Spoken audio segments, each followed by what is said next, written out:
Halo teman-teman sekalian, pada kesempatan kali ini saya akan mencoba menjelaskan uji beda data 3 kelompok dengan menggunakan one way ANOVA test dan menggunakan SPSS. Nah, alangkah baiknya sebelumnya kita mengetahui apa itu one way ANOVA test. One way ANOVA atau biasa kita sebut juga dengan uji ANOVA atau Analysis of Variance atau uji ANOVA satu arah. Ini merupakan uji beda 3 kelompok yang tidak berpasangan.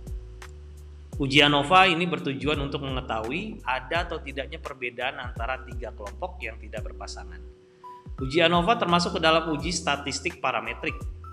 Dan sebelum melakukan uji ANOVA, ada beberapa syarat yang harus terpenuhi. Data kita harus terdistribusi secara normal. Namun jika tidak terdistribusi secara normal, maka bisa menggunakan alternatif uji statistik non-parametrik lainnya, yaitu uji Kruskal-Wallis. Kemudian yang kedua adalah varian data kita harus homogen, dan ini melalui uji homogenitas. Dan ini akan mempengaruhi pemilihan uji lanjutan setelah uji ANOVA. Baik, kita langsung menuju ke SPSS. Untuk uji ANOVA, kita pilih Analyze. Kemudian kita pilih Compare Means and Proportion. Setelah itu kita pilih One Way ANOVA. Kemudian pada bagian Dependent List, kita masukkan total. Sementara pada bagian vektor, kita masukkan di sini data 3 kelompok kita, yaitu mengajar. Mengajar ini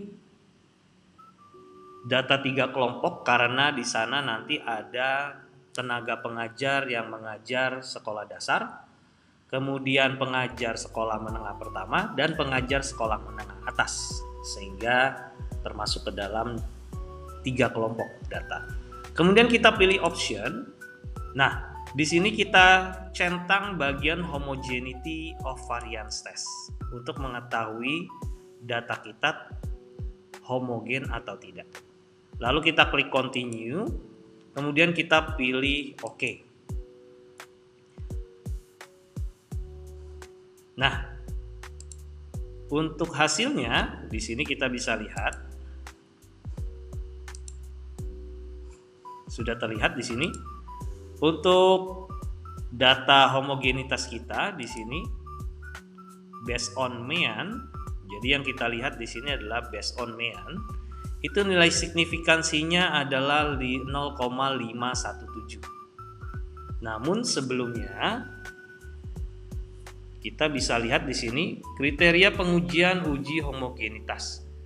Jika nilai signifikansi atau p-value based on mean itu di atas 0,05, maka kesimpulannya variasi data itu homogen dan uji homogenitas terpenuhi.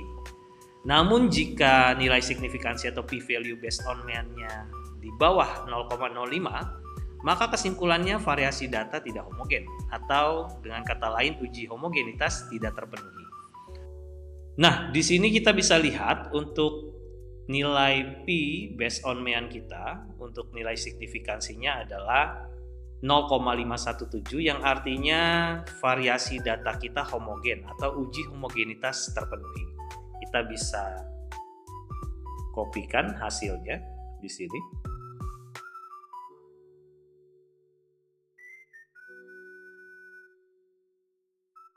Kita masukkan di sini, berarti judulnya adalah uji one way ANOVA.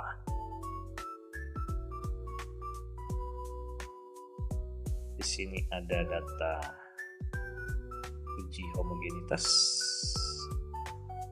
Dan yang kedua kita kopikan. Ya, di sini adalah data untuk uji ANOVA kita. Nah, sebelum kita melihat atau menginterpretasikan hasil dari uji ANOVA, alangkah baiknya kita melihat kriteria pengujian uji ANOVA. Jika nilai signifikansi atau p-value di atas 0,05, maka kesimpulannya tidak ada perbedaan yang signifikan pada data kita. Namun jika nilai signifikansinya atau p-value-nya di bawah 0,05, maka di sini ada perbedaan secara signifikan. Kita lihat dari hasilnya. Kita lihat di sini nilai signifikansinya adalah 0,194. Maka dapat disimpulkan bahwa untuk uji beda 3 kelompok dengan menggunakan one way ANOVA itu tidak ada perbedaan secara signifikan. Kita bisa kopikan hasilnya.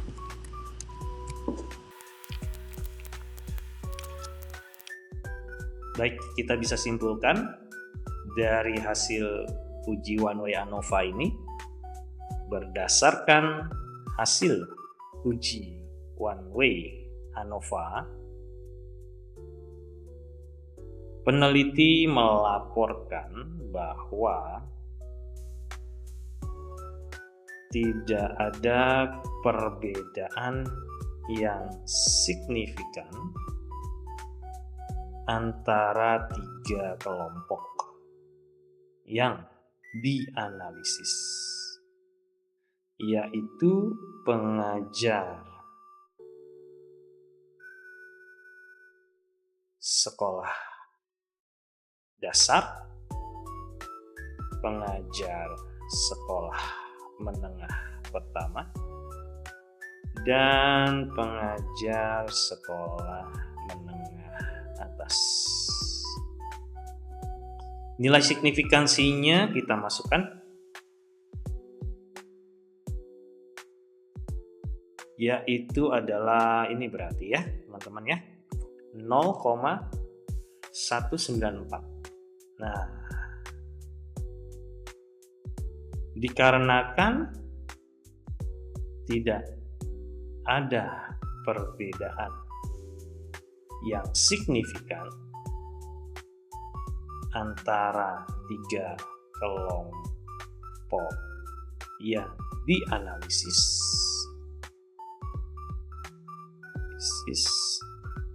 maka tidak perlu dilanjutkan ke uji effect size.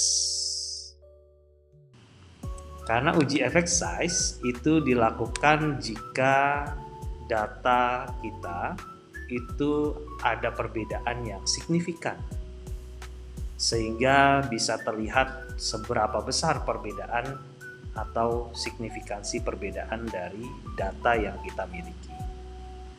Dikarenakan tidak ada perbedaan yang signifikan pada data kita, maka kita tidak perlu melanjutkan ke uji effect size. Jadi dengan demikian dapat disimpulkan bahwa pengajar pendidikan dasar atau sekolah dasar, pengajar pendidikan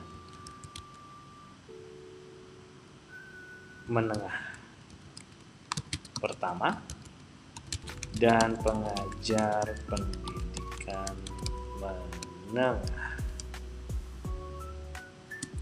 atas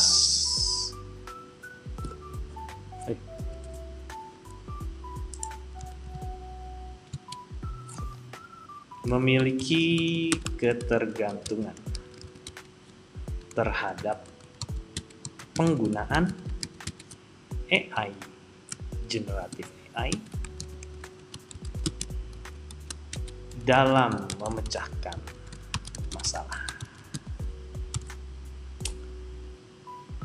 Baik, kurang lebih seperti itu teman-teman untuk hasil uji one way ANOVA. Baik teman-teman, demikian untuk penjelasan mengenai uji one way ANOVA. Semoga bermanfaat dan selamat mencoba.